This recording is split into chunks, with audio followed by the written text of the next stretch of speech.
सहनाववतु सहनौ भुनक्तु सह वीर्यं करवावहै तेजस्विनावधीतमस्तु मा विद्विषावहै। ॐ शान्ति शान्ति शान्तिः।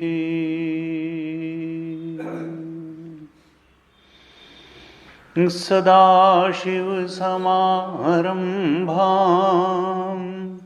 शङ्कराचार्यमध्यमाम् अस्मदाचार्यपर्यन्तां वन्दे गुरुपरम्पराम्।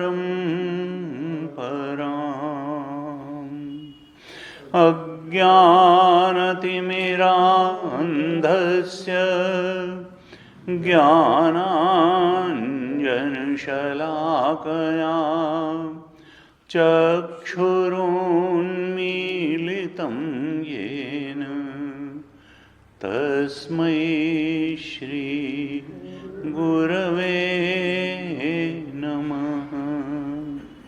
तस्मै श्री गुरवे नमः।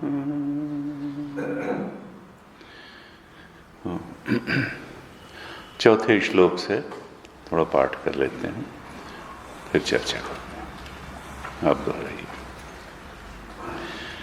ब्रह्मादिस्थावरान्तेषु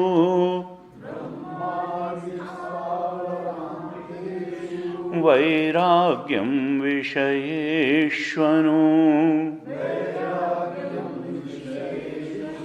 यथैव काकविष्ठायां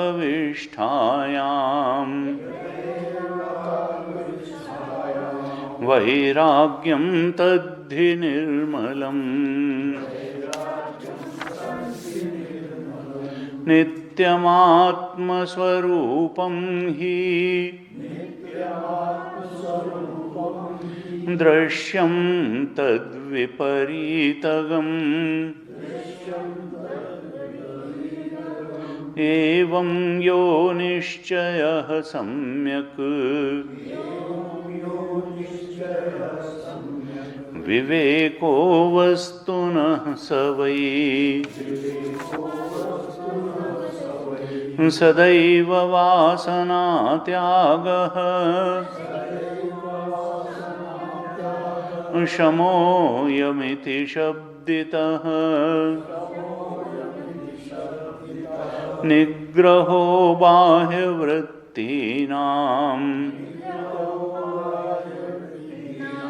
दम इत्यभिधीयते।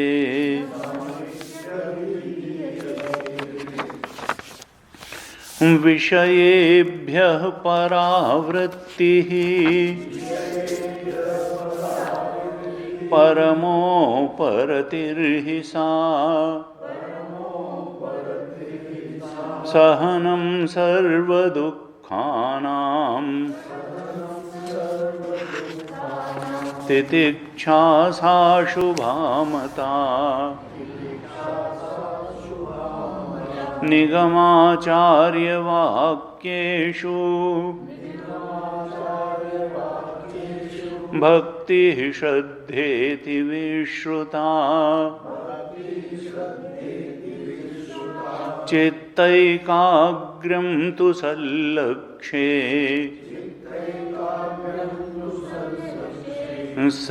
समाधानमिति स्मृतम्।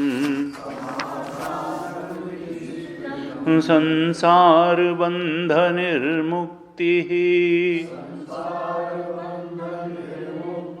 कथं मे स्यात् कदा विभो इति या सुदृढा बुद्धिः वक्त वक्तव्यासा मुमुक्षुता उक्तसाधनयुक्तेन विचारः पुरुषेण हि कर्तव्यो ज्ञानसिद्ध्यर्थम् आत्मनः शुभमिच्छता नोत्पद्यते विना ज्ञानम् विचारेण अन्यसाधनैः यथा पदार्थभानं हि प्रकाशेन विना क्वचित् कोऽहं कथमिदं जातम् को वै कर्तास्य विद्यते उपादानं किमस्तीह विचारः सोऽयमीदृशः नाहं भूतगणो देहः नाहं चाक्षगणस्तथा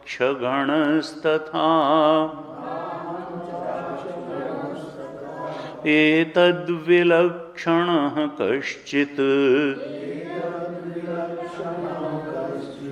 विचारः सोऽयमीदृशः अज्ञानप्रभवं सर्वं ज्ञानेन प्रविलीयते संकल्पो विविधः कर्ता विचारः सोऽयमीदृशः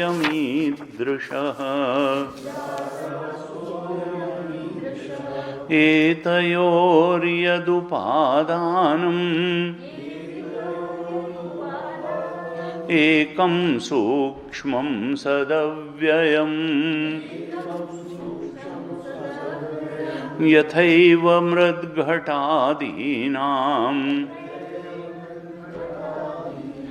विचारः सोऽयमीदृशः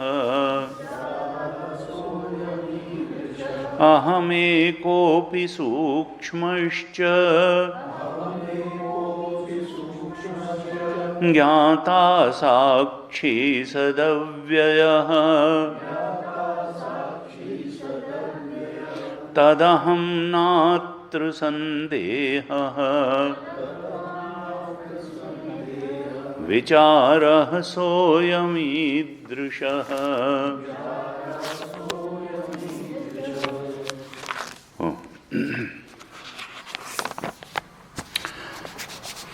अपरोक्षानुभूति ग्रंथ में हमने छठे श्लोक तक चर्चा की। कल छठे श्लोक पर विस्तार से चर्चा हुई और इसके पहले चौथे और पांचवें श्लोक में क्रमशः भगवान शंकराचार्य ने वैराग्य और विवेक का वर्णन किया था और छठे श्लोक में शम और दम का महत्व बताया। चौथे श्लोक में वैराग्य का स्वरूप बताया, वैराग्य का महत्व बताया कि देखो आत्मज्ञान में वैराग्य असाधारण कारण है।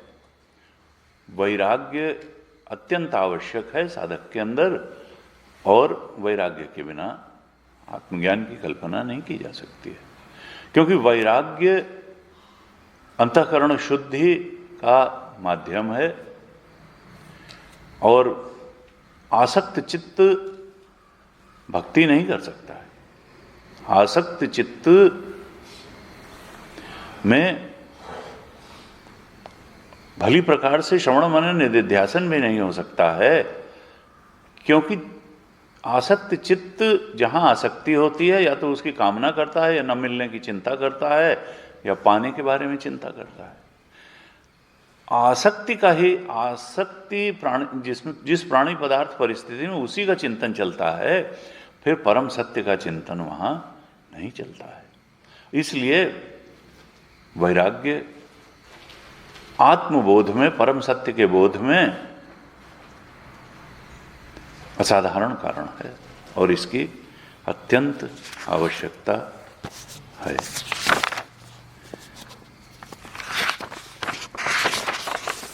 भगवान शंकराचार्य ने कहा कि देखो, सब कुछ से वैराग्य होना चाहिए। सत्यलोक से लेकर के मनुष्य लोक तक के सारे भोगों में वैराग्य होना चाहिए। वैराग्य में बाधक क्या है? कामना। और कामना कहां से उत्पन्न होती है? वासना से। अनेक अनेक जन्मों से हमने लाइक्स और डिसलाइक्स का अनुभव करते हुए पूंजीभूत रूप में अपने सूक्ष्म शरीर में उन सारे अनुभवों को संस्कार रूप में या वासना रूप में संचित कर रखा है। और उन्हीं वासनाओं में से कोई कोई वासना मन के धरातल पर इच्छा के रूप में प्रकट होकर के आती है, और तब हम उसको जान पाते हैं कि अच्छा, हमारा जो वासना पुंज था, जो इच्छाओं का स्टोर हाउस अर्थात वासना था, उसमें ये छुपा पड़ा हुआ था। हमारी जो वासना है वो इधर धकेलने के लिए हमारे मन को बाध्य कर रही है। और फिर इच्छा जब बलवती हो जाती है, तब फिर तो व्यक्ति भगवान का गुलाम नहीं होता, विवेक का गुलाम नहीं होता, इच्छा का ही गुलाम होता है। और फिर उसका चिंतन भी उस इच्छा की पूर्ति के लिए चलता है, इंद्रियां भी उधर काम करती हैं, शरीर भी उधर काम करता है। तो मूल जो आसक्ति का कारण है, वैराग्य न होने में जो बाधा है, वो है वासनाजन्य इच्छाएं। वासना पुंज का ही दूसरा नाम अज्ञान है। गीता की कमेंट्री में गुरुदेव बार बार कहते हैं, अज्ञान एक ऐसा शब्द है जो बहुत ज़्यादा कुछ कम्युनिकेट नहीं करता है। ज़्यादा से ज़्यादा हम ये समझ लेते हैं कि आत्मा का अज्ञान। तो जब आत्मा का पता ही नहीं है, तो उसके अज्ञान का स्वरूप क्या होगा, ये कहाँ से जान लेंगे? तो सामान्य अर्थों में कहा जा सकता है कि अज्ञान दूसरा नाम है वासना का। लेकिन अब मजे की बात यह है कि ना अज्ञान को जानते हैं, न जिस आत्मा का अज्ञान है उसको जानते हैं, न वासना पुंज को ही जानते हैं। जानने की प्रक्रिया कहाँ से शुरू होती है? जब उस अज्ञान अथवा वासना पुंज में से निकल करके कोई इच्छा हमारे मन में आती है। अर्थात इच्छा को तो हम जान ही लेते हैं कि इस बात की इच्छा है, ये करने की इच्छा है, ये पाने की इच्छा है, यहाँ से दूर भागने की इच्छा है। तो अगर इच्छा उत्पन्न हो रही है, इसका मतलब कि वासना पुंज है, और इसका मतलब कि अज्ञान है, आत्मा का अज्ञान है। यही जो कामना है, जो वासना पुंज से उपजी है, यही वैराग्य में बाधा है। और शास्त्र कहते हैं कि जिसके मन में जितनी ज्यादा कामनाएं होती हैं, उसका मन उतना ज्यादा अशांत रहता है।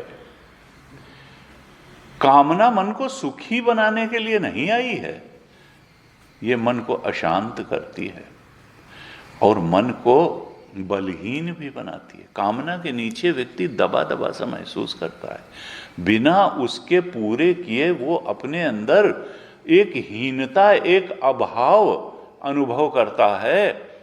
इसका मतलब क्या है? कामना जैसे ही उपजती है, वो दुख देना शुरू करती है। दुख का दूसरा नाम है कामना। दुख कामना की उत्पत्ति है, दुख ईश्वर की उत्पत्ति नहीं है।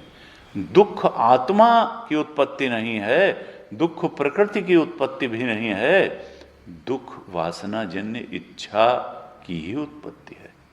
अपनी इच्छाओं के कारण ही हम दुखी होते हैं। Desire is mother of pain. 4 आर्य सत्यों में भगवान बुद्ध ने पहला आर्य सत्य यही कहा कि देखो, इच्छा दुख की जननी है। हमको लगता है इच्छा सुख की जननी है, लेकिन चूंकि हम वैराग्य में गहराई से प्रतिष्ठित नहीं हो पाते, इच्छा के स्वरूप को नहीं समझ पाते, ये नहीं समझ पाते कि इच्छा मन को अशांत करती है, पैदा होते ही मन को अशांत करती है, फिर जब तक इच्छित वस्तु प्राप्त नहीं हो जाती तब तक अशांत रखती है। उसके बाद थोड़ी देर के लिए कुछ शांति भले मिल जाए, जिसको हम सुख का नाम दे देते हैं, और फिर एक नई इच्छा मन को अशांत। तो संतों ने कहा, अपने ही इस मन के साक्षी भाव से अवलोकन और एनालिसिस के बाद, विश्लेषण के बाद, कि देखो, जिसके मन में जितनी अधिक इच्छाएं होंगी, कामनाएं होंगी, वो उतना अधिक अशांत होगा। कहने की बातें हैं कि हम शांत रहते हैं, महाराज जी हम तो ऐसे ऐसे करते हैं और मन में शांति रहती है, और कुछ शांति नहीं रहती। कहने से थोड़ा हो जाएगा। अगर कामनाओं की अधिकता है और जिस अनुपात में अधिकता है उस अनुपात में मन अशांत रहेगा। और यही नहीं, इसका उल्टा भी ठीक है कि जिस अनुपात में कामनाओं में कमी होगी उस अनुपात में मन शांत भी रहेगा।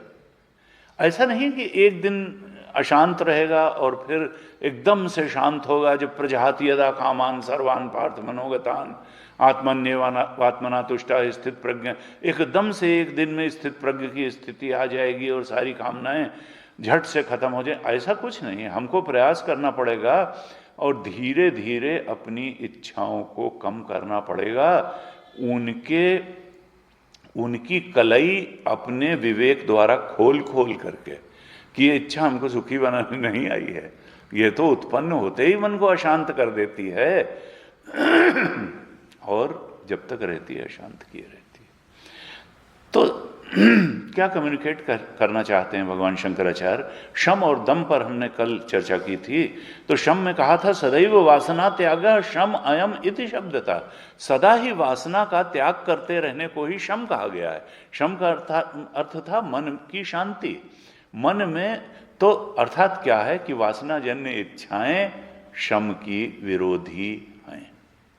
जितनी अधिक कामनाएं होंगी, इसका मतलब क्या है कि वासना पुंज भी काफी बड़ा है, और वो झट झट करके, जैसे व्हाट्सएप पे कुछ लोग मैसेज देने के इतने वो होते हैं कि जैसे सवेरे उठते से एक यही काम है, फिर दोपहर में भी यही काम है, फिर शाम को भी यही काम है। कोई गुड मॉर्निंग करना नहीं चाहता, उन्होंने कहा गुड मॉर्निंग और ये और वो ऐसा लगता है डिलीट करने वाला डिलीट करते करते परेशान है, वो भेजते भेजते परेशान नहीं हुए।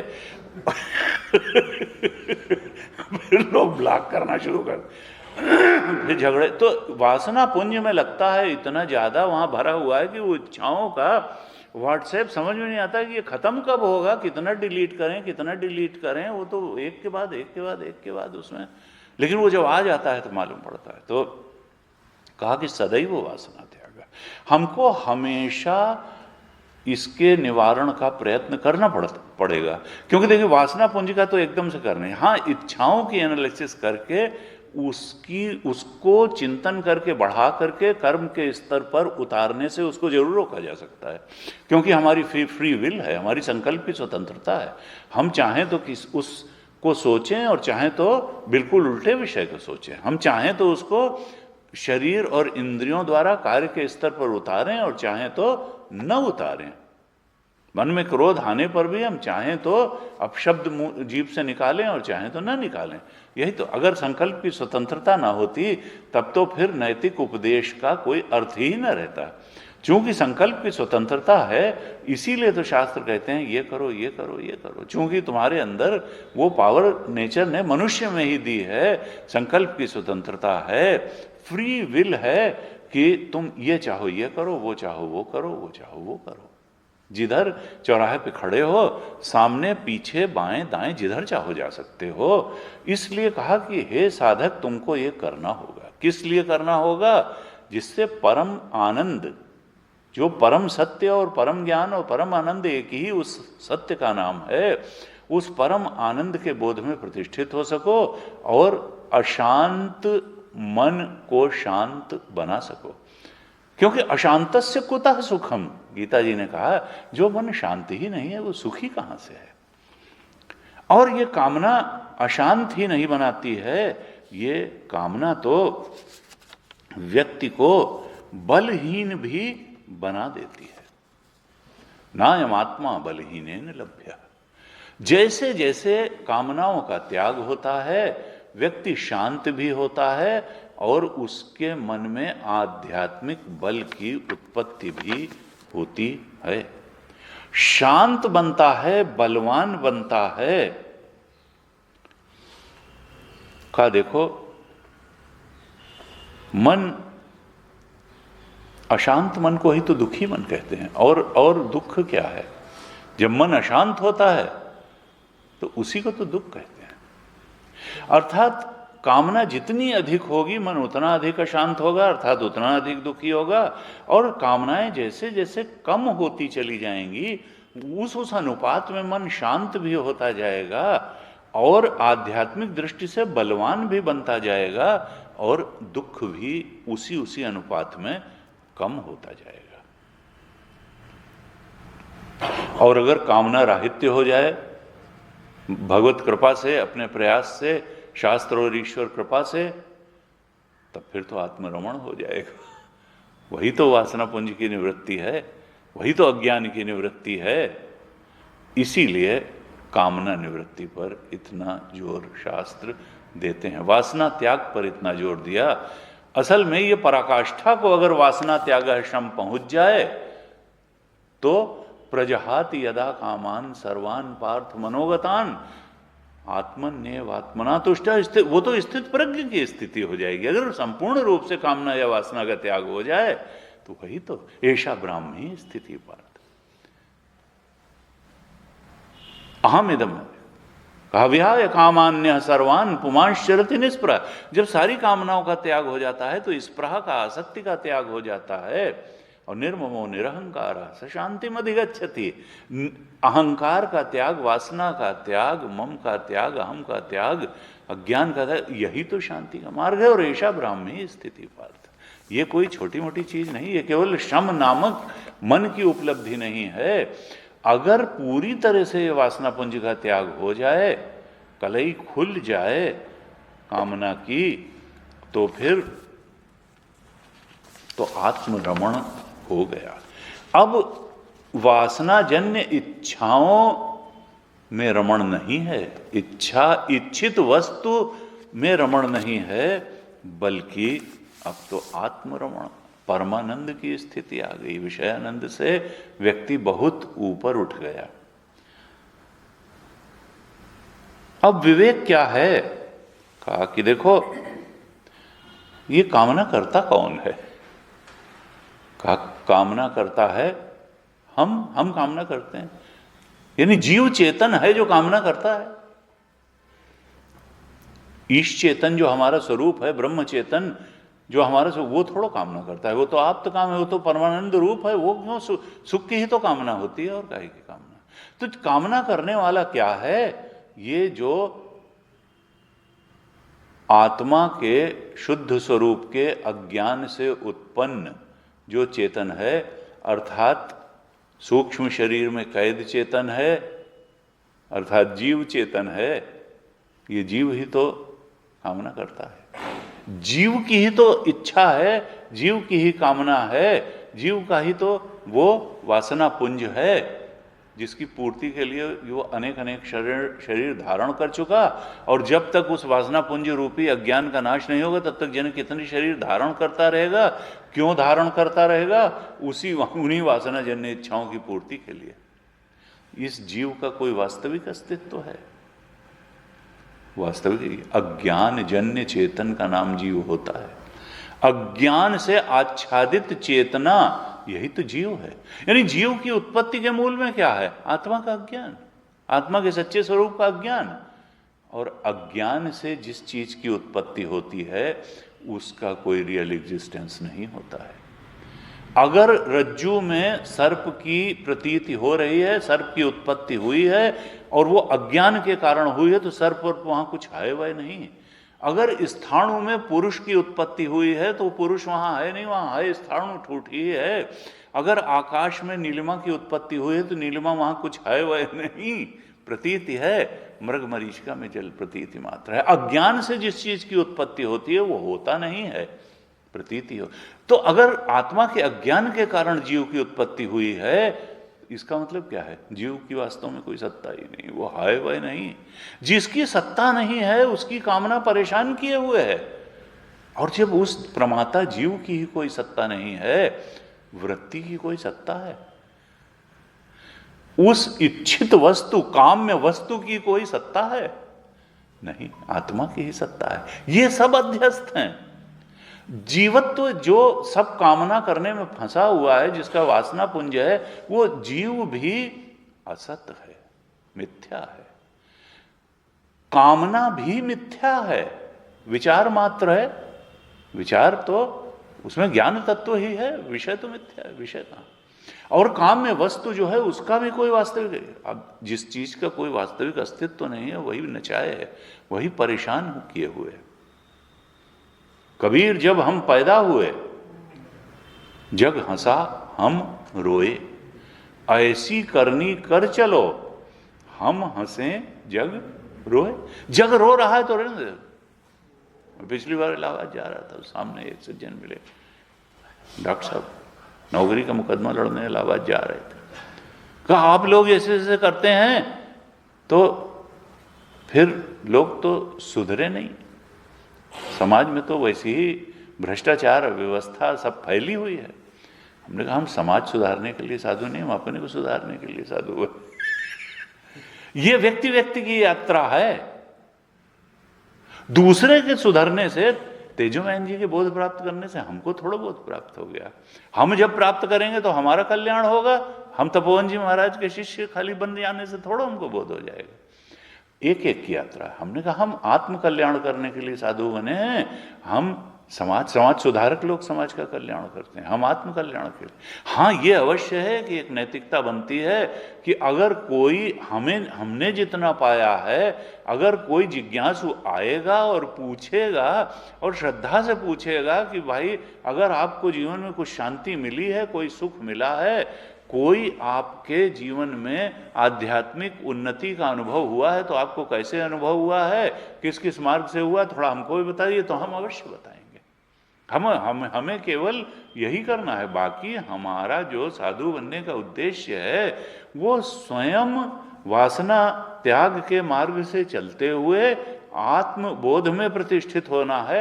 आत्म कल्याण पहले करना है। जो आत्म कल्याण ही नहीं कर सका तो वो तो फिर सोशल वर्कर है, वो संत नहीं है। दूसरे को क्या उपदेश करें? जब खुद ही उपदेश का पहले पालन हो जाए तब दूसरे को उपदेश की बात बनती है। और हम क्या, विवेकानंद जी गए अमेरिका, लोगों ने कहा कि साहब वेद उपनिषद क्या कहते हैं आप बताइए। तो लोगों ने कहा, उन्होंने कहा कि देखो जहां तक मैं जानता हूं वहां तक मैं बता दूंगा कि यहां तक मेरा अनुभव है, ये मैंने जाना है, और जहां से मुझे लगेगा कि ये अपने अनुभूत सत्य में, वहां से मैं बता दूंगा कि शास्त्र ऐसा कहता है, उपनिषद ऐसा कहता है, वेद ऐसा कहता है। तो इसलिए हमारी अपनी वेद प्रतिपादित, उपनिषद प्रतिपादित साधना में महत्व बुद्धि है। और जहां तक हमारी साधना नहीं भी, उस बारे में भी वेद जो कहता है, उपनिषद कहता है, वहां भी हमारी महत्व बुद्धि है कि आज इतना इतना चल करके जब इतनी बातें ठीक हुई तो फिर आगे की बातें भी ठीक ही होंगी। इसलिए देखिए, ये तो व्यक्ति व्यक्ति की, किसी दूसरे के वासना त्याग में समर्थ होने से हम नहीं समर्थ हो जाएंगे। इसलिए अपने मन का विश्लेषण, हर एक की अपनी जिम्मेदारी भी है। और बोध प्राप्त संत जो गुरु होता है वो तो कहता है भाई सारे शिष्यों की हमारी जिम्मेदारी है।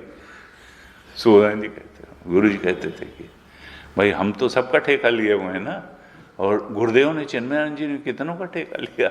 अब यह है कि कौन उनसे कितना लाभ उठा सके, ये तो उसके समर्पण और उसके अभ्यास, उसके निश्चय के ऊपर है, लेकिन उन्होंने तो सबको अपना ही लिया।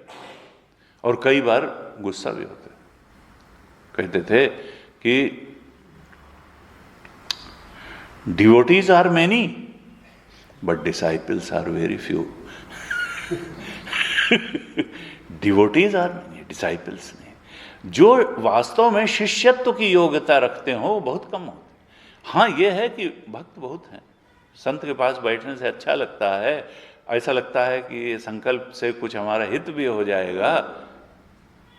सरदा तप निशि अपहरेई, संत दरस जिमि पातक टरई। कोई अनिष्ट होगा तो वो टल जाएगा, संत के सत्संग से, कृपा से निश्चित रूप से सांसारिक स्तर पर भी लाभ हो जाएगा। लेकिन फिर सच्चा लाभ तो उसी को होगा जो उसके वचनों के अनुसार दृष्टि और जीवन बनाने का, साधना करने का अभ्यास करेगा। तो कहा देखो, कामना करने वाला जीव जो है ये भी, इसका कोई वास्तविक अस्तित्व ही नहीं है, अज्ञान जन्य है। और अज्ञान से जो जो कुछ उत्पन्न होता है वो प्रतीति मात्र होता है, वो होता ही नहीं है। और ये मनुष्य व्यर्थ में दुख पा रहा है। कबीर ने यही कहा कि कुछ ऐसी करनी करो, अर्थात उस आत्मज्ञान में स्थित हो जाओ जिसमें हम स्थित हुए, और दुख से और संसरण से, अज्ञान से मुक्त हो जाओ। जीवन के यथार्थ स्वरूप क्या है इसको जान लो। तुम्हारा यथार्थ स्वरूप क्या है इसको भी जान लो। संसार का यथार्थ स्वरूप क्या है इसको भी जान लो। और देखो, बिना विचार किए जाना नहीं जा सकता। इसलिए गुरु चरणों में बैठने की आवश्यकता है, शास्त्र को समर्पण की आवश्यकता है। कहा देखो, कामना करने वाला जीव मिथ्या। कामना भी एक वृत्ति मात्र है, वृत्ति कोई सत्य थोड़ो है, वो भी मिथ्या। काम्य वस्तुएं भी मिथ्या, और उनको प्राप्त होने से होने वाला हर्ष भी मिथ्या, और न प्राप्त होने से होने वाला शोक भी मिथ्या। ज्ञात्वा देवम हर्ष शोकौ जहाति। जब उन आत्मदेव का ज्ञान साधक को हो जाता है तो हर्ष और शोक दोनों विदा होते हैं। हर्ष होता है काम्य वस्तु की प्राप्ति से, और शोक होता है उसके न मिलने से। ज्ञात्या देवम हर्ष शोको जाति। इसीलिए हर्ष और शोक दोनों के, सुख दुख दोनों के, ये मन के स्तर की चीज है। ऊपर उठ करके जब कामना त्याग, वासना पुंज, अज्ञान के त्याग के कारण आत्मरमण हो जाता है, तब फिर तो हर्ष शोक हो जाती। सुख दुख के ऊपर उठ करके शाश्वत आनंद में साधक रमण करता है, और उसी का नाम अपरोक्षानुभूति है। इस प्रकार से ये शम और दम का महत्व बताया। और ये पूरी तरह से अगर सध जाएं तब तो फिर हमको आत्मानंद तक पहुंचा सकती है, अपरोक्षानुभूति तक पहुंचा सकती है। तो इस तरह से 6 श्लोकों पे हमने चर्चा की थी। 7वें श्लोक में क्या कहते हैं? साधन चतुष्टय का वर्णन 4थे श्लोक से चल रहा है। 4थे 5वें में वैराग्य विवेक कहा, 6ठे में शमदम कहा। अब ये 7वें श्लोक में उपरति और तितिक्षा के बारे में बता रहे हैं। षट संपत्ति में शम, दम, उपरति, तितिक्षा, श्रद्धा और समाधान, ये 6 चीजें षट संपत्ति हैं। तो 2 के बारे में बता दिया 6ठे श्लोक में, शम और दम के। अब तीसरी और चौथी जो संपत्ति है, उपरति और तितिक्षा, इसके बारे में 7वें श्लोक में बता रहे हैं। अधिकारित्व लाती हैं आत्मज्ञान के लिए। अधिकारित्व के लिए ये 6 चीजें बहुत महत्वपूर्ण हैं। और देखिए, मूल में असाधारण कारण वैराग्य ही है। विवेक भी तब होगा जब वैराग्य होगा, शम भी देखा जाए तो तब होगा जब वैराग्य होगा, दम भी तब होगा जब वैराग्य होगा, और अब उपरति और तितिक्षा भी आप देखेंगे तभी होगा जब वैराग्य होगा। तो उपरति क्या है? कहा विषयेभ्य परावृत्ति ही परम उपरति ही सा। विषयों से परावृत्त हो जाना यही उपरति है। तो वैराग्यवान ही तो विषयों से परावृत्त हो सकता है, नहीं तो विषयों में आ सकते। अर्थात संसार के जो भोग पदार्थ हैं उनसे परावृत्त हो जाना, परांगमुख हो जाना। और ये कैसे हो पाएगा? देखिए, है वासना त्याग की ही बात, है दम की ही बात। जब तक दोष दर्शन नहीं होगा, जब तक महत्व बुद्धि बनी रहेगी संसार के भोग पदार्थों में, तब तक हम उपराम कैसे होंगे, परांगमुख कैसे होंगे? उनके ग्रहण की अनिच्छा क्यों होगी हमको, जब तक हमको उनमें दोष दर्शन नहीं होगा। इसलिए उनकी सीमा को जानना, ये जानना कि ये जो इच्छा है, असल में जिस चीज की इच्छा है वो तो ठीक है, ये इच्छा ही अशांत बनाती है। इच्छा में ही दोष दर्शन कर लेना, इसको दुख की जननी, मन को अशांत करने वाली मान लेना, और फिर इच्छित वस्तु ही कौन सा हमको बहुत बड़ी चीज दे देगी।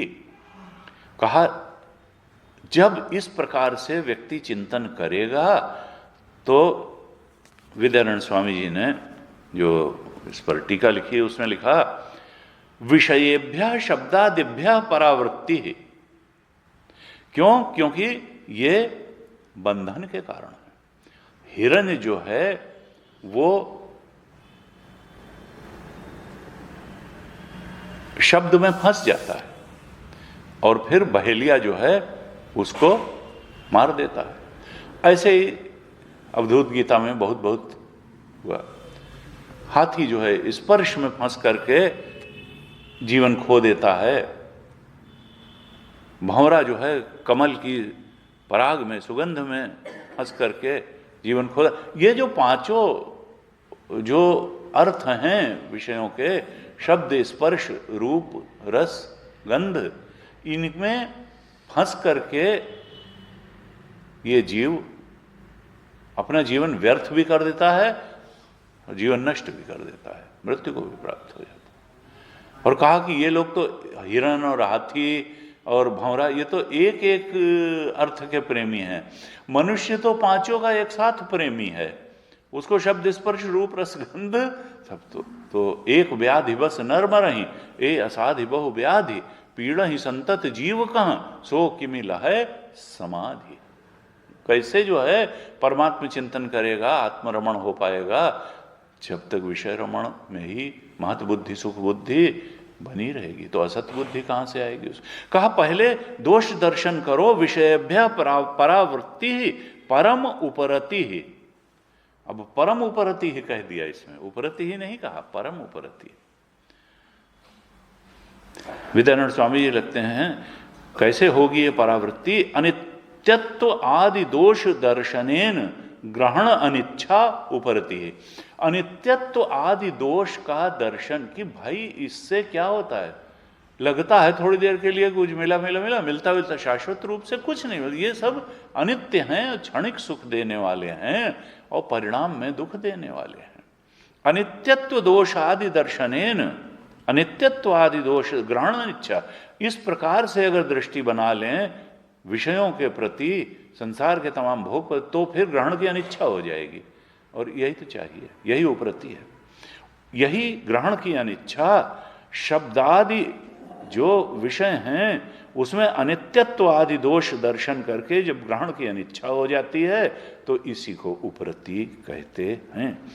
कहते हैं ये परम उपरति क्यों कहा? यहां परम उपरति इसलिए कहा क्योंकि उत्कृष्टम आत्मज्ञानम यस्याह जायते सा परमा, आत्मज्ञान साधन भूत इत्यर्थ।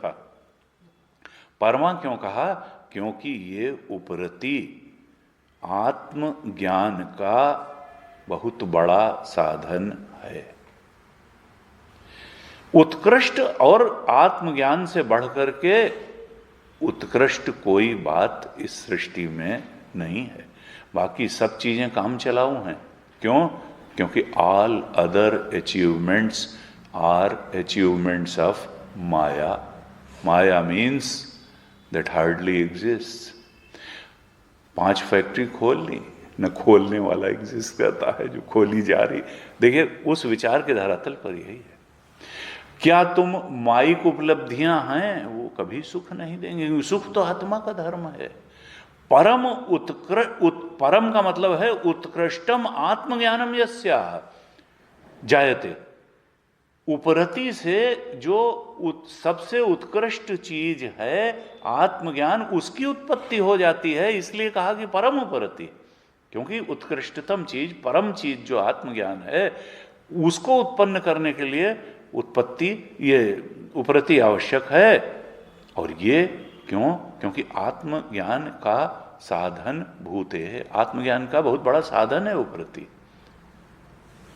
संतों ने कहा देखो, जो अपनी वृत्तियों के, वृत्ति से ही तो चिंतन होगा, आत्मचिंतन, जिसमें संसार चिंतन ही चल रहा है उसमें आत्मचिंतन। तुलसी मन तो एक है, भावे तहां लगाओ, चाहे हरि की भगत कर, चाहे विषय कमाओ। जो संसार प्राप्ति के चिंतन में ही लगा रहेगा, वो परमार्थ आत्मबोध प्राप्ति के चिंतन के लिए उसका माइंड अवेलेबल ही नहीं होगा, उसकी बुद्धि अवेलेबल ही नहीं होगी, तो फिर कैसे करेगा? इसलिए उपरति को कहा परमा उपरति है।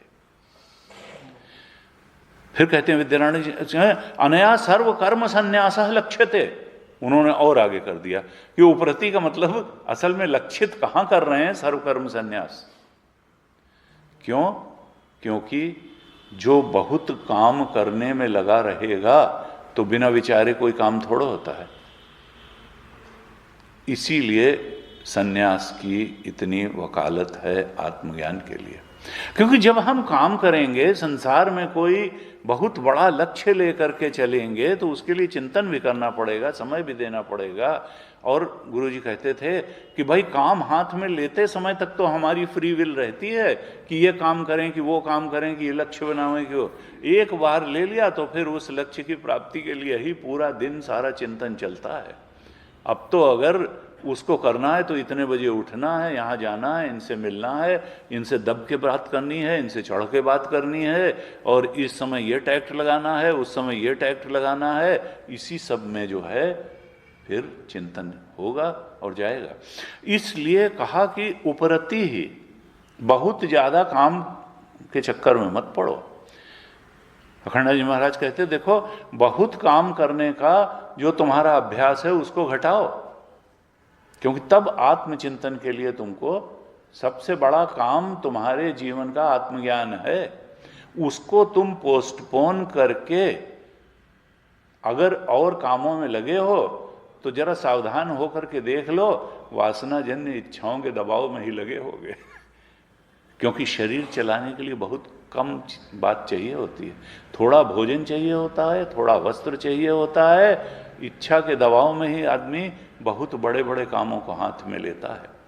इसीलिए कहा गीता में, सर्वारंभा ही दोषेण धूमेन अग्नि इव आवृता। ये संसार के जो बड़े बड़े काम हैं, इनमें अगर तुम फंस जाओगे, मन लगाओगे, ठीक है, संसार की आवश्यकता इस शरीर को है, संसार की आवश्यकता आत्मचिंतन के लिए नहीं है। इस शरीर की भोजन वस्त्र आदि की आवश्यकताएं पूरी हो जाएं तो फिर बात क्या बनती है?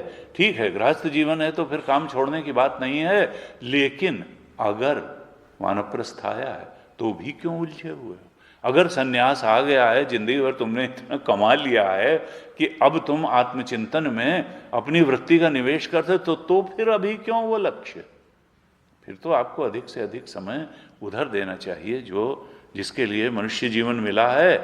तो कहा कि इसलिए कि यहाँ उपरति का जो असल में पराकाष्ठा का अर्थ है वो सर्व कर्म संन्यास लक्षण वाला ही है। एक समय हर साधक की यह स्थिति आनी चाहिए जीवन में कि उसके सामने जीवन में आत्मचिंतन के अलावा कोई लक्ष्य ही न रहे। कच्चा फल नहीं तोड़ा जाता है। और कई बार अगर बहुत वृत्ति हो, अखंडानंद जी महाराज ने 30 साल में ही गृहस्थ जीवन त्याग दिया, तो शास्त्र कोई मना भी नहीं करता है, लेकिन कम से कम जो वो सामान्य रूप से जो ब्रह्मचर्य, गृहस्थ, वानप्रस्थ और सन्यास की वो स्थिति जब आ जाए तब तो उसका पालन होना ही चाहिए। तो कहा कि इस तरह से विषयभ्य परावृत्ति परम उपरति ही सा, भोगों का व्यर्थ संग्रह और भोगों को त्यागने की बात तो शमदम में कही, ठीक है, शरीर चलाने के लिए भोजन करना होगा, वो इंद्रिय निग्रह नहीं है। लेकिन कहा कि देखो एक चीज है कि जीवन में अनुकूलता भी आएगी और प्रतिकूलता भी आएगी। तो अनुकूलता प्रतिकूलता अगर आएगी ही, तो जब आए तो भी अनुकूलता में हम फंस न जाएं और प्रतिकूलता में भी फंस न जाएं, रोने न लगें। अनुकूलता में हर्ष से फूले न समाएं, फिर आसक्त न हो जाएं, और प्रतिकूलता में बहुत ज्यादा हम परेशान न हो जाएं। तो इसके लिए फिर क्या करें? तो कहा सहनम सर्व दुखानाम तितिक्षा सा शुभा मता, सारे ही दुखों को सहन करना, इसको कहते हैं तितिक्षा। तो चौथी संपत्ति क्या बताई? शम दम उपरति के बाद तितिक्षा। सुख दुख तो जीवन में आएंगे, द्वंद्व तो बने ही रहेंगे, लेकिन उन द्वंद्वों के बीच में समता बनाए रखना, द्वंद्वों को सहन करते हुए शीतोष्ण सुख दुखेशु यथा मानापमान यो हो, ये जो मान अपान शीत उष्ण सुख दुख के द्वंद्व हैं, इनको बिल्कुल समता बनाए रखते हुए सहन करना। तितिक्षा का अर्थ रो रो के सहना नहीं है, प्रसन्नता पूर्वक सहन करना, ये जानते हुए कि ये तो जीवन की गति यही है। यहां पीक के बाद वैली, वैली के बाद पीक आती है, सुख के बाद दुख, दुख के बाद सुख आता है, अनुकूल परिस्थिति के बाद प्रतिकूल, प्रतिकूल के बाद अनुकूल आती है। इसलिए ये सब आती जाती रहेगी। तुम समता बनाए रखते हुए अपना जो परम लक्ष्य है उस पर दृष्टि टिकाए रखो और उस काम को ढीला मत पड़ने दो। परिस्थिति के दबाव में फंस करके, दब करके अपने परम लक्ष्य को भुलाओ नहीं, वहां तो वृत्ति टिकी ही रहनी चाहिए। ये मन का एक भाग उस परिस्थिति से भी डील करता रहेगा, जो भी विवेक पूर्वक जैसा भी डीलिंग जरूरी होगी। कहा सर्व दुखानाम शीतोष्णादि द्वंद्वानाम सहनम प्रतिकार अनिच्छा सा शुभा। अर्थात हम ये नहीं कह रहे हैं कि ये ना आवे जीवन में, ये ना आवे, हमें किसी सुख आता है तो आए, दुख आता है आए, हमें किसी का प्रतिकार करने की इच्छा ही नहीं है। हम सब कुछ को प्रसन्नता पूर्वक सहन करेंगे, अनुकूलता प्रतिकूलता को, शीत को भी उष्ण को भी। कहा ऐसा जब करेंगे तो ये तितिक्षा जीवन में शुभ लाएगी। कहते हैं शुभ क्यों कहा? तितिक्षा सा शुभा मता। विद्यारण्य स्वामी जी कहते हैं शुभ इसलिए कहा, शुभा मीन्स है सुख रूपा तितिक्षा। ऐसी तितिक्षा जीवन में सुख का संचार करेगी। शुभा सुख रूपा, वो शुभ है तितिक्षा, सुख रूप होगी ये मता। मता का मतलब सारे विद्वानों का यही मत है, विदुषाम इत्यर्थ मता। ये कोई हमारी ही बात नहीं है। भगवान शंकराचार्य क्या कहना चाहते हैं कि सारे शास्त्र ये कहते हैं, सारे संतों का यही अनुभव रहा है कि तितिक्षु के जीवन में सुख आता है, शुभ होता है। एक संत कहते थे कि देखो, आराम चाहते हो अगर जीवन में तो राम से प्रेम करो। राम से प्रेम करना आराम का सृजन करने वाला है। आराम कब मिलेगा? जब जीवन में राम आएंगे। जब तक संसार के विषय ही जीवन में आकर्षित करते रहेंगे, राम नहीं आएंगे, तब तक आराम नहीं मिलेगा। और राम जब आएंगे तभी उपराम भी होगे। राम के आने से ही उपरामता होगी। देखिए, बिना भक्ति के, कल हमने चर्चा की थी, सदैव वासना त्यागा शम में दो ही तो तरीके बताए संतों ने। एक अपने मन को ईश्वर के चरणों में समर्पित कर देना, जो भक्ति का रस आएगा तो फिर वासना त्याग अपने आप होगा, और या दोष दर्शन, दो ही थे। या तो विषयों में, कामना में ही और काम में वस्तुओं में और में दोष दर्शन करना, और या मन को प्रभु चरणों में समर्पित करना। तो यहां कहा कि जब राम जीवन में आएंगे तो तुम उपराम हो जाओगे, इसलिए सांसारिक विषयों से मन को उपराम करना है। और ऐसी कोई काम नहीं है जीवन में जिसको बिना कुछ कष्ट सहे ये व्यक्ति कर सके। हर काम में कुछ ना कुछ कष्ट तो उठाना ही पड़ता है, उसको चाहे हंस हंस के उठा लो और चाहे रो रो के उठा लो। तो हंसते हंसते कष्ट सहना, यही तो तितिक्षा है। दुख सहने की शक्ति अपने अंदर हो और प्रसन्नता पूर्वक, कष्ट तो आएगा। छोटा से छोटा काम करने चलो तो भी कुछ कष्ट होता है। कोई काम ऐसा नहीं है संसार में जो बिना थोड़ा बहुत कष्ट सहे उसको किया जा सके। इसलिए कष्ट सहने के लिए तो प्रसन्नता पूर्वक जो भी उसमें अनुकूल प्रतिकूल परिस्थिति आएगी। गुरुदेव कहते हैं कि बाहर जब हम कर्म क्षेत्र में उतरते हैं, कोई भी काम करते हैं, चाहे संसार का हो परमार्थ का हो, तो कुछ न कुछ, अब गुरुचरणों में भी जाओ, हम लोग सिद्धवाड़ी में थे तो भाई 2:30 बजे गुरुजी तो देर तक 2 बजे तक उनके पास बैठते थे, फिर सवेरे तैयार होने में जल्दी होती थी, फिर 4:30 बजे उठ जाते थे और फिर जो है अपना नहा वहा के टहल, तो 2.5 घंटे सोना, 3 घंटे सोना, दिन में भी कभी मौका लगा कभी नहीं लगा। फिर 10 बार इधर जाओ उधर जाओ, 3 बार डाइनिंग हॉल दौड़ो, 3 बार जो है सत्संग हॉल दौड़ो, फिर ये करो, फिर समाधि सवेरे वो, फिर राम मंदिर। एक तरह से तो कोई बहुत ऐसी इजी लाइफ तो थी नहीं। सवेरे ही 6 बजे उतनी ठंड में सिद्धवाड़ी की यहाँ भी नहा लेना सब।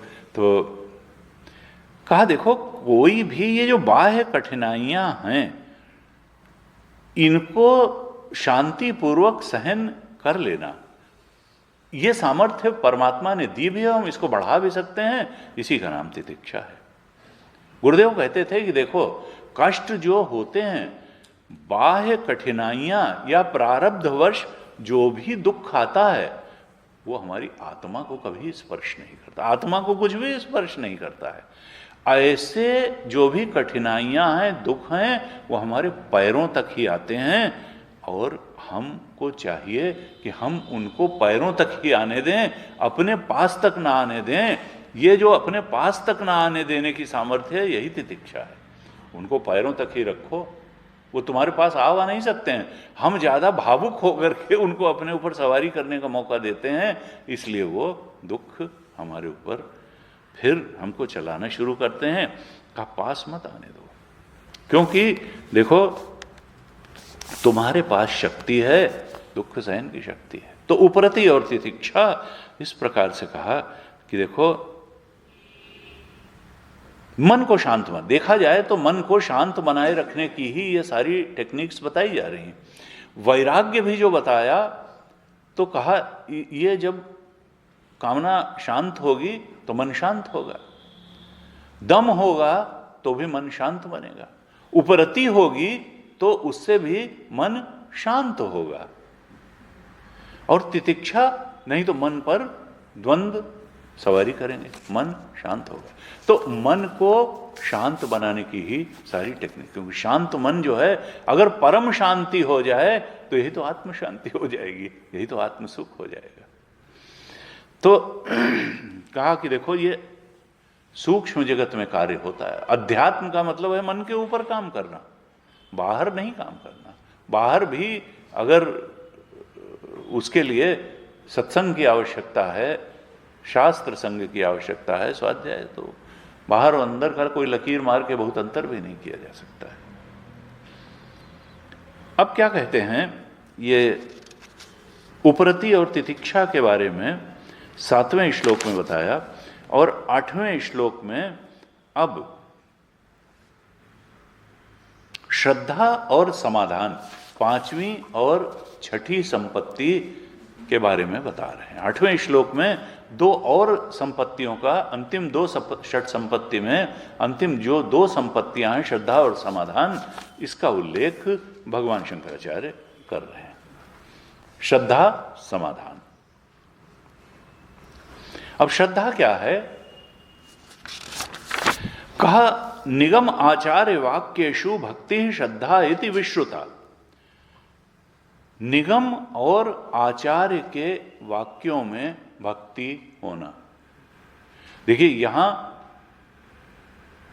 भस्म लगाने वाले में भक्ति की बात नहीं की जा रही, यहां धनुष धारण करने वाले में भक्ति की बात नहीं की, यहां मुरली और कलगी वाले में भक्ति की बात नहीं की जा रही है। यहां किस भक्ति की बात की जा रही है? कहा निगम और आचार्य के वाक्यों में भक्ति। इसको कहते हैं श्रद्धा, क्योंकि ये जिज्ञासु की भक्ति है। जो जिज्ञासु, ये आर्त और अर्थार्थी की भक्ति नहीं है, उससे ऊपर की भक्ति की बात हो रही है। आर्त व्यक्ति जो है वो तो फिर चमत्कारी बाबा और देवालय में ही जाकर के अपनी प्रार्थना करेगा, लेकिन जिज्ञासु की भक्ति काहे में होगी? निगम और आचार्य के वाक्यों में उसकी भक्ति होगी, क्योंकि ये जिज्ञासु की भक्ति ज्ञानी की भक्ति बन जाएगी बाद में जाकर के, जो चरम उद्देश्य है मनुष्य जीवन का, ज्ञानी भक्त बन जाना। तो कहा कि ये भक्ति निगम और आचार्य के वाक्यों में भक्ति ही श्रद्धा है। निगम आचार्य वाक्येषु भक्ति श्रद्धा इति विश्रुता। और ये केवल मैं ही नहीं कह रहा हूं, ये वेदांतों में भी प्रसिद्ध है। विश्रुता, ये सर्व प्रसिद्ध बात है, ये कोई दबी छुपी बात नहीं है। वही श्रद्धा के नाम से प्रसिद्ध है। विद्यानंद स्वामी जी ने कहा सा श्रद्धा इति विश्रुता। विश्रुता का कहा वेदांत प्रसिद्धा, ये श्रुति की बात है, वेदांत इसको निगम आचार्य वाक्यों में जो भक्ति है उसको श्रद्धा कहता है। निगम का अर्थ क्या है? निगम का अर्थ है उपनिषद। विद्यारण्य स्वामी जी ने लिखा निगम आचार्य वाक्येषु वेद गुरु वचनेषु यद्वा उपनिषद व्याख्याता उपदेशेषु भक्ति भजनम विश्वास इत्यर्थ। भक्ति का अर्थ क्या है? विश्वास। देखिए, तत्वबोध में भी जो श्रद्धा की परिभाषा दी थी वो यही, गुरु वेदांत वाक्यादिषु विश्वास श्रद्धा। विश्वास करना, बिन विश्वास भगति नहीं, तेहि बिनु द्रवहि न राम। बिनु विश्वास भगति नहीं, तेहि बिनु द्रवहि न राम। और राम भगति बिनु सपने हो, जीव न लह विश्राम। तुलसीदास जी ने जैसे उपरामता के लिए वही बता दिया कि राम आवेंगे तभी उपराम होगे। बिनु विश्वास भगति नहीं, विश्वास ही नहीं तो भक्ति क्या? ते बिनु द्रवहि न राम। भक्ति के बिना परमात्मा की कृपा नहीं होती, गुरु की कृपा भी नहीं होती। और राम कृपा बिनु सपने हो जीव न। तो तुम तो पायो परम विश्राम की स्थिति जो तुलसीदास जी को मिली वो नहीं मिलेगी। अखंडा जी महाराज कहते थे कि हम चाहते तो हैं उस लक्ष्य की प्राप्ति जो लक्ष्य तुलसीदास जी ने प्राप्त किया, जो भगवान शंकराचार्य जी ने प्राप्त किया, लेकिन मार्ग हम अगर वो नहीं अपनाएंगे जो उन्होंने अपनाया, राम कृपा बिनु सपने हो जीव निर्लह विश्राम, तो फिर हमको वो लक्ष्य कहाँ से प्राप्त होगा? हमको वही मार्ग अपनाना होगा जो संतों ने अपनाया, जो तुलसी ने अपनाया, जो मीरा ने अपनाया, जो भगवान शंकराचार्य ने अपनाया। कहा कि देखो, निगम का मतलब है उपनिषद और आचार्य का मतलब है उपनिषद का व्याख्याता, जो उपनिषद को खोल खोल के उसके अर्थ को बताता है वो है आचार्य। जो निगम का अर्थ है उपनिषद और उपनिषद के अर्थों को बताने वाला उसका व्याख्याता जो है वो है आचार्य। गुरु वेदांत वाक्येषु, वेदांत के वाक्यों का जो व्याख्याता है, वेदांत वाक्य है निगम और उसका व्याख्याता है आचार्य। तो उपनिषद में भी भक्ति हो, उसके वचनों में विश्वास हो और आचार्य के वचनों में भी विश्वास हो, जो उपनिषद का व्याख्याता है, तो यही है श्रद्धा। कहा देखो निगम क्या है, निगम जो है वो एक प्रकार का संविधान है। किस तरह का संविधान है? तत्व प्रतिपादन का एक संविधान है। देखो तत्व का बोध अगर तुम्हें चाहिए तो उसके लिए ऐसे ऐसे ऐसे ऐसे करोगे, एक नियमावली संविधान बना दिया तो तुमको तत्वबोध हो जाएगा। और उस संविधान को व्याख्यायित करने वाला, एक्सप्लेन करने वाला जो है उसका नाम है आचार्य, और इनके प्रति श्रद्धा है, भक्ति।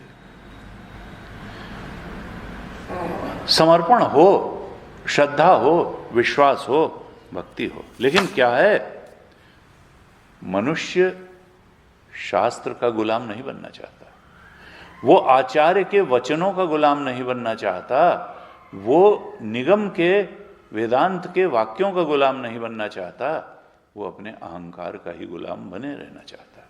जो अपने अहंकार का ही गुलाम बने रहेगा वो फिर उस उपलब्धि को नहीं, अहंकार गलित करके गुरु चरणों में शास्त्र के वाक्यों के सामने अपने अहंकार को, अपनी धारणाओं को, अपनी मान्यताओं को गला दे और उसको पूर्ण अहोभाव से स्वीकार कर ले उन वचनों को, उस दृष्टि को, तो फिर बात बन जाएगी। बिना सिर झुकाए, बिना सिर कटाए, मैं घर जाले आपना लिए मुरादा हाथ, जो घर जाले आपना चले हमारे साथ। कबीर ने कह दिया, हमने अपना घर जला दिया, हमने अपनी वासनाओं का घर जला दिया, कामनाओं का घर जला दिया, हमने अपने अज्ञान का घर जला दिया। मैं घर जाला अपना लिए मुरादा हाथ, और हमने फरसा हाथ में लिया हुआ है। जो अपना सिर कटाने को, अपना घर जलाने को तैयार हो, वो हमारे साथ चले।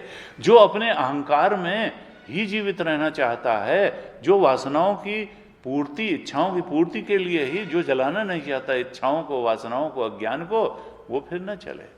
जो इसको जलाना चाहता वो चले। कहा देखो, अब कुछ लोग कहते हैं कि नहीं नहीं, हम जो है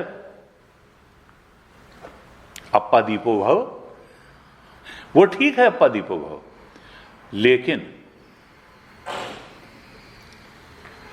तमाम सारी चीजें बाजार में मिलती हैं और लिखा रहता है कि दिस इज पॉइजन, तो उसको टेस्ट करने के लिए क्या उसको खाने की जरूरत थोड़ा है कि नहीं नहीं हम पहले देखेंगे कि ये है भी कि ऐसे ही झूठ लिखा हुआ है। उन्होंने कहा भाई देखो, अपने ही अनुभवों से व्यक्ति, अगर एक वैज्ञानिक ये कहने लगे कि नहीं उसने जो है न्यूटन ने खोजा होगा गुरुत्वाकर्षण, हम पहले खुद खोजेंगे, हम पहले प्लवन के सिद्धांत खुद खोजेंगे, तो फिर तो हो चुका। अरे एक आदमी ने खोज के रख दिया है, उसको जान लो, और उसके आगे की बात अगर कुछ है तो तुम खोजो।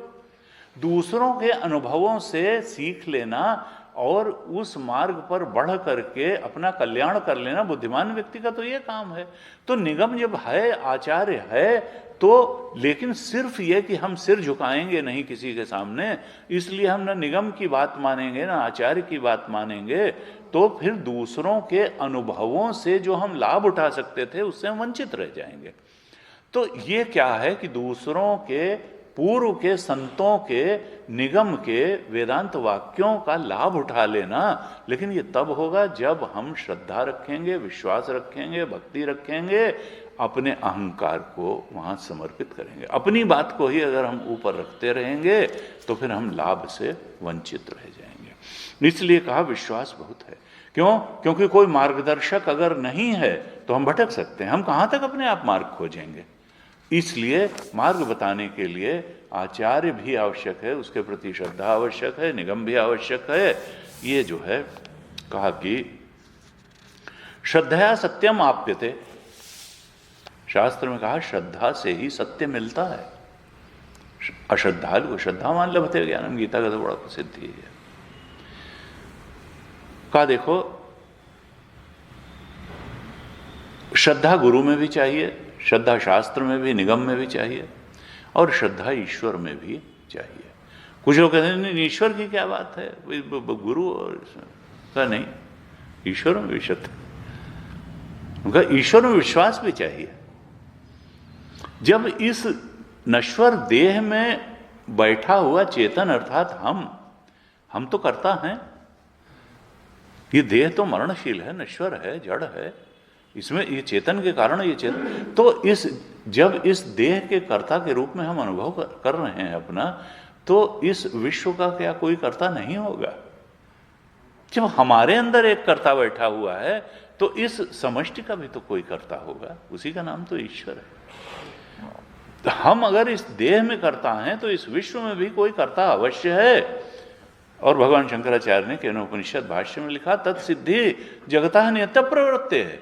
जैसे हमारी नियत प्रवृत्ति से हमारी कर्ता की सिद्धि होती है, ऐसे जगत की नियत प्रवृत्ति से जगत के कर्ता की सिद्धि होती है। वही तो ईश्वर है। कई बार लोग कहते हैं कि भाई ईश्वर तो है लेकिन उसको ढूंढे कहां?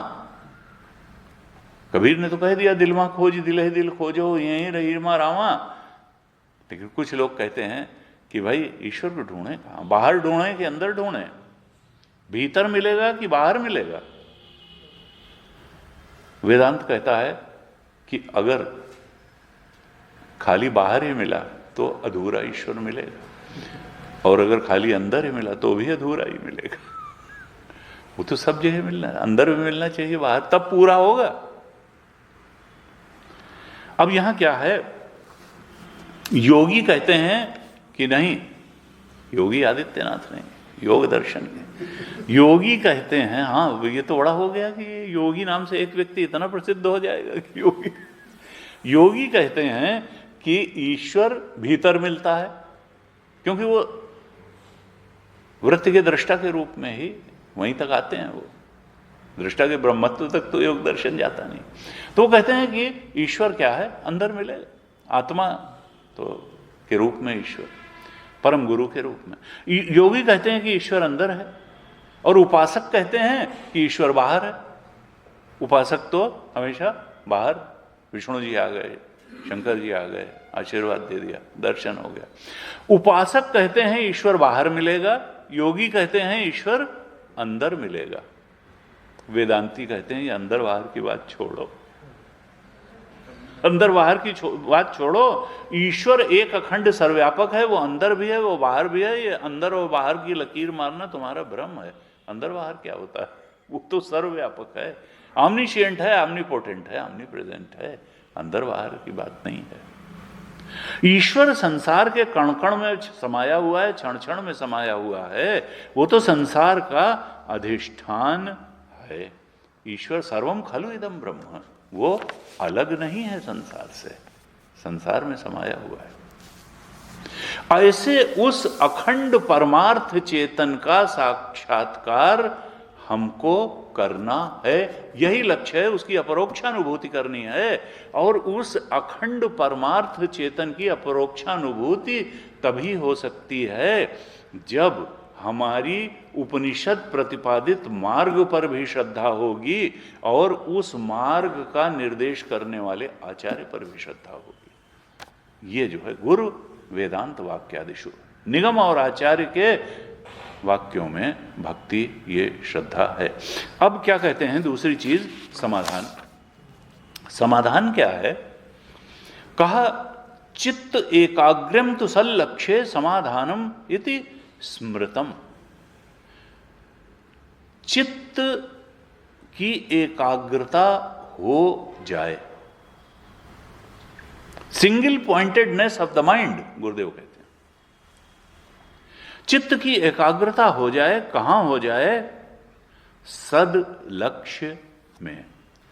परम सत्य का जो लक्ष्य हमने लेकर के चले हैं, परम सत्य की अपरोक्ष अनुभूति का जो लक्ष्य है, आत्मा के ब्रह्मत्व का जो लक्ष्य है, उस लक्ष्य में चित्त एकाग्र हो जाए। जैसे बाण होता है तो बाण की एक नोक होती है, एक अग्र होता है, तो वो जाकर के एकदम लक्ष्य में पेनिट्रेट करता है। इसी तरह से हमारा जो चिंतन है उस लक्ष्य में ही, जैसे बाण लक्ष्य का भेद करे, इस तरीके से वो चिंतन बिल्कुल लक्ष्यनिष्ठ होकर के जब धारा प्रवाह चलता है तो कहते हैं उसको, ये है समाधान नामक संपत्ति।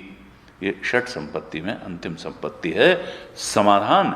चित्त एकाग्रम तो सल्लक्ष्य, किसी भी लक्ष्य में नहीं, सद लक्ष्य में। अर्थात पहले लक्ष्य बनाना, ढूंढना, खोजना और लक्ष्य के बारे में निश्चय दृढ़ करना बहुत आवश्यक है। सद लक्ष्य में चित्त की एकाग्रता, यही समाधान है। विद्यारण्य स्वामी जी ने कहा सल्लक्ष्य का मतलब क्या है? छांदोग्य में कहा सदैव सौम्य इदम अग्रे आसीत एकमेवाद्वितीयम। सत इस सब जंजाल के प्रकट होने के पहले, सृष्टि के पहले एक सत ही था, अर्थात शुद्ध चेतन ही था और कुछ नहीं था। सदैव सोम, ये इदम इदम करके जो सृष्टि है, जगत है, अंदर बाहर का जो संसार है, इसके प्रकट होने के पहले एक सत ही था, अर्थात सच्चिदानंद स्वरूप, वो ब्रह्म तत्व ही था, शुद्ध चेतन तत्व ही था। एक और वो कैसा था? कहा इसी, ये श्रुति का भी लक्ष्य है। सल लक्ष्य का मतलब यह है श्रुति लक्ष्य। श्रुति इसी सत को लक्ष्य बताती है, इसी ब्रह्म तत्व को श्रुति लक्ष्य। और ये लक्ष्य कैसा है? प्रत्यक अभिन्न, ये आत्मा से अलग कुछ नहीं है, प्रत्यक आत्मा ही तो है। सबसे अंतरंग हमारे अस्तित्व में क्या है? इंद्रियाणि परान्या हो, इंद्रियेभ्य परम मना, मनसस्तु पराबुद्धे, यो बुद्धे परतस्तु सह। वो आत्मदेव विषयों से सूक्ष्म इंद्रियां हैं, इंद्रियों से सूक्ष्म मन है, और जो जितना सूक्ष्म है वो उतना अंतरंग भी है। उससे सूक्ष्म बुद्धि है, उससे अंतरंग बुद्धि है, जो बुद्धि के भी परे बैठा हुआ, उसका भी अधिष्ठान है, प्रेरक है, उसको भी चेतनवान, वो हमारा आत्म तत्व है। कहा वो आत्म तत्व क्या है? अंतरंगतम है, अंतरतम में है। प्रत्यक अभिन्न ब्रह्मणि, और ब्रह्म उससे अभिन्न है। ब्रह्म और आत्मा दो अलग अलग चीज नहीं है। अयम आत्मा ब्रह्म, अहम ब्रह्मास्मि। ये जो आत्म तत्व है, जो सबसे अंतरंग है, प्रत्यक अभिन्न है, वही ब्रह्म है। उस प्रत्यक अभिन्न ब्रह्म में चित्त की एकाग्रता। एकाग्रता का मतलब क्या है? लिखते हैं तद एक जिज्ञासा, उसके अलावा किसी को जानने की भी इच्छा ना हो। क्या जानना? सत्य को जानो, माया को जानने से क्या मिल जाएगा? माया तो एक काम चलाऊ चीज है इस माइक शरीर के लिए, सत्य तो वो है। तद एक जिज्ञासा इत्यर्थ। समाधान का मतलब क्या है? कि उस प्रत्यक अभिन्न ब्रह्म की ही जिज्ञासा हो, उसको जानने की अभिप्सा हो, गहरी इच्छा हो, दृढ़ निश्चय हो, लक्ष्य के रूप में जीवन में उसकी दृढ़ स्थिति, दृढ़ निश्चय हो जाए। गुरुदेव कहते थे कि देखो, हमारे विचार बहुत ही महत्वपूर्ण है। बार बार इसका होता है कि मनुष्य की जो सबसे बड़ी नेमत है, जो प्रकृति ने हमको दी है, वो विचार शक्ति। विचार शक्ति सबसे बड़ा उपहार है परमात्मा का मनुष्य के लिए। अन्य किसी प्राणी को ये उपहार नहीं दिया भगवान ने। क्यों दिया? ये विचार रूपी सबसे बड़ा परमात्मा का जो अनुग्रह हमें प्राप्त हुआ है, इन सब विचारों का परमात्मा की दिशा में ही प्रवाहित होना और केवल एक परमात्मा में ही केंद्रित हो जाना, इसी का नाम है समाधान। यही समाधान। ये परमात्मा की दी हुई जो विचार शक्ति, विचार करने की जो नेमत है, इन सारे विचारों का परमात्मा की दिशा में ही प्रवाहित होना और वहीं केंद्रित हो जाना, यह है समाधान। अर्थात क्या है? परम सत्य का सतत चिंतन, यही समाधान है। और परम सत्य का अगर सतत चिंतन होगा, ये समाधान रूपी षट संपत्ति जो अंतिम बताई हमें प्राप्त हो गई, तो मन शांत हो जाएगा। देखिए, फिर मन की शांति का ही भी उपाय है। गुरुदेव ने कहा कि देखो, एक ज्ञान होता है जो छपी हुई पुस्तकों द्वारा होता है। हमने उपनिषद की पुस्तक खरीद ली, पढ़ लिया, परोक्षानुभूति की पुस्तक खरीद ली, पढ़ लिया, उससे भी ज्ञान होगा। लेकिन यह ज्ञान कैसा है? यह परोक्ष ज्ञान है। बुद्धि में हमारे ज्ञान हो जाएगा। साधना का मार्ग है, लक्ष्य है, इन चरणों से परोक्ष ज्ञान हो जाएगा। लक्ष्य का भी ज्ञान हो जाएगा, साधना पथ का भी ज्ञान हो जाएगा, अधिकारित्व तो कैसे कैसे आएगा उसका भी ज्ञान हो जाएगा। कहा देखो, छपी पुस्तकों द्वारा जो ज्ञान होता है वो परोक्ष ज्ञान है। लेकिन आचार्य का अर्थ क्या है? आचार्य का अर्थ हाड़ मांस वाला कोई व्यक्ति नहीं है। उनका आचार्य का अर्थ है अपरोक्ष ज्ञान। वह ज्ञान, वो अपरोक्षानुभूति में अपरोक्ष ज्ञान जिसको है, आचार्य का अर्थ यहां उस अपरोक्ष ज्ञान को तुमको पाना है। तुमको परोक्ष ज्ञान में भी श्रद्धा रखनी है, उसमें भी भक्ति रखनी है, विश्वास रखना है। गुरुदेव कहते हैं देखो दोनों ज्ञान महत्वपूर्ण है। परोक्ष ज्ञान रूपी उपनिषद शास्त्र भी आवश्यक है और अपरोक्ष ज्ञान रूपी आचार्य में भी श्रद्धा, भक्ति, प्रेम, समर्पण आवश्यक है। जो परोक्ष और अपरोक्ष ज्ञान दोनों को समर्पित होता है, दोनों में विश्वास, प्रेम, श्रद्धा, समर्पण रखता है, और केवल, और ये कैसे मालूम पड़ेगा कि तुमने श्रद्धा रखी, प्रेम रखा, विश्वास रखा, समर्पण रखा? जब उस निगम और आचार्य के द्वारा बताए हुए ज्ञान के अनुसार तुम्हारे अंदर जीवन को बनाने, जीवन जीने की प्रबल इच्छा होगी, तभी माना जाएगा कि श्रद्धा है। अगर तुम कहा कि साहब बहुत अच्छे है, तो उसके अनुसार जो है एक कदम चलने को तैयार नहीं हो, जीवन में कुछ बदलाव कर, तब फिर कोई श्रद्धा होता नहीं, फिर बातें हैं, कब उसको नहीं माना जाएगा। उनके अनुसार जीवन जीने की, क्योंकि जब तक उसके अनुसार दृष्टि नहीं बनाएंगे, जीवन नहीं बनाएंगे, तब तक उसका लाभ नहीं होगा। तब तक फिर वो प्रयास जो है, जीवन बना लेने का प्रयास, शास्त्र और गुरु के विचारों को, आचार्य के विचारों को समझकर उनके अनुसार जीवन जीने की जो प्रबल इच्छा है, जीवन बनाने का प्रयास है, का इसी का नाम है श्रद्धा। इसी से सत्य की प्राप्ति होती है। कहा देखो श्रद्धा बताया, समाधान बताया कि देखो समाधान चित्त, लक्ष्य में चित्त की एकाग्रता होनी चाहिए। लक्ष्य क्यों यही हो? कहते हैं तो लक्ष्य इसलिए यही हो क्योंकि दुख निवृत्ति का यही उपाय है। दुख तो तुम निवृत्ति चाहते हो, हर व्यक्ति दुख की निवृत्ति चाहता है, और वो आत्मज्ञान ही दुख निवृत्ति का साधन है।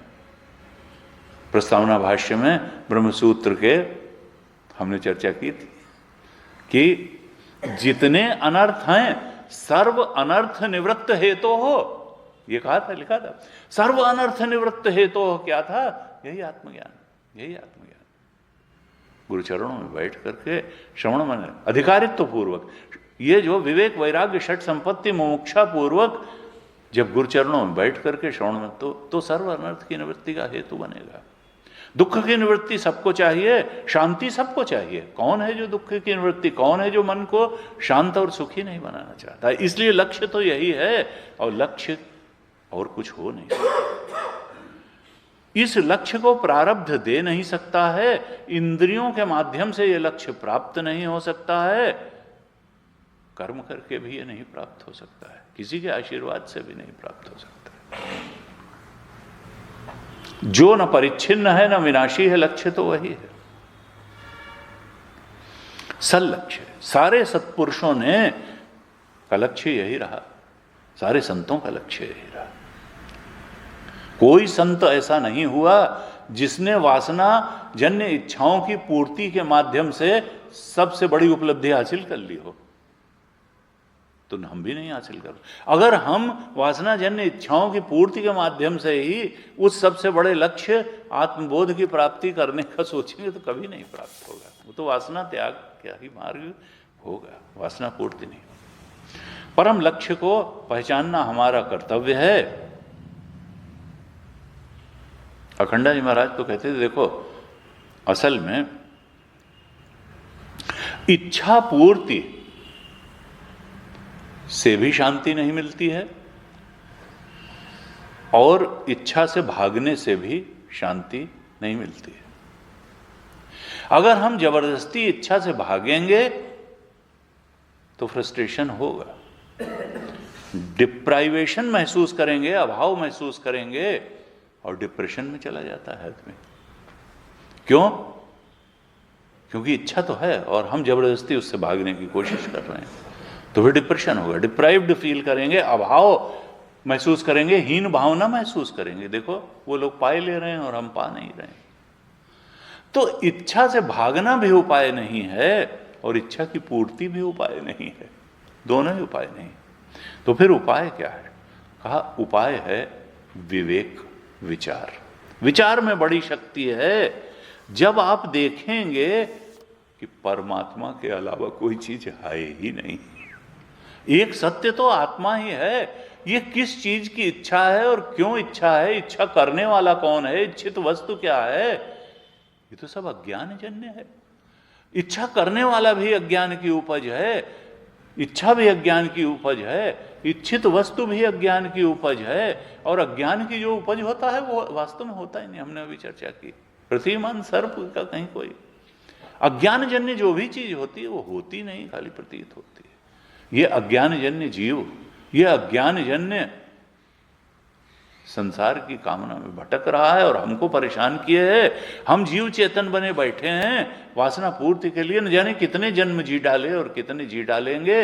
ये तभी संसरण का और दुख का अंत होगा जब आत्मबोध में प्रतिष्ठित होंगे, अपने परमानंद स्वरूप में प्रतिष्ठित होंगे। इसलिए वासना त्याग बहुत आवश्यक है, कामना त्याग, कामना की कलई खोलना बहुत आवश्यक है, और परमात्मा की सत्यता के बोध में प्रतिष्ठित होना बहुत आवश्यक। कि हम कहां सत्य के पीछे पड़े हैं, मिथ्या के पीछे पड़े हुए हैं।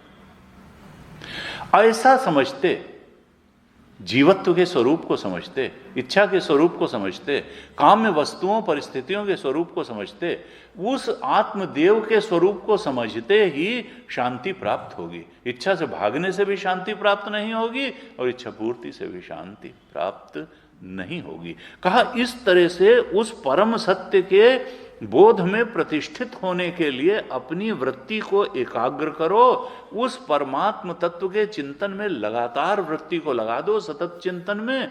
यही समाधान है, यही लक्ष्य में एकाग्रता है, इसी को समाधान कहते हैं। इस प्रकार से ये षट संपत्ति की बात बताई। इसके बाद में मुमुक्षा की बात बताएंगे, और उसके बाद में जो फिर उस परम सत्य तक पहुंचाने के लिए साधन है विचार, उस परम लक्ष्य का, परम सत्य का विचार कैसे किया जाए उसको बताएंगे। तो साधन चतुष्टय में जो चौथा साधन है मुमुक्षा, उसके बारे में अगले श्लोक में बताएंगे, और फिर विचार कैसे किया जाए, वो प्रक्रिया, विचार का तरीका क्या होगा, वो इसके आगे बताएंगे। हम अगली कक्षाओं में इस पर चर्चा करेंगे। आज तक ओम पूर्णमदः पूर्णमिदं पूर्णात् पूर्णमुदच्यते पूर्णस्य पूर्णमादाय पूर्णमेवावशिष्यते।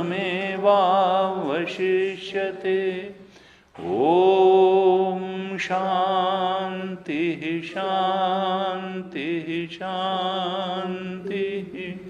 हरि ओम श्री गुरुभ्यो नमः।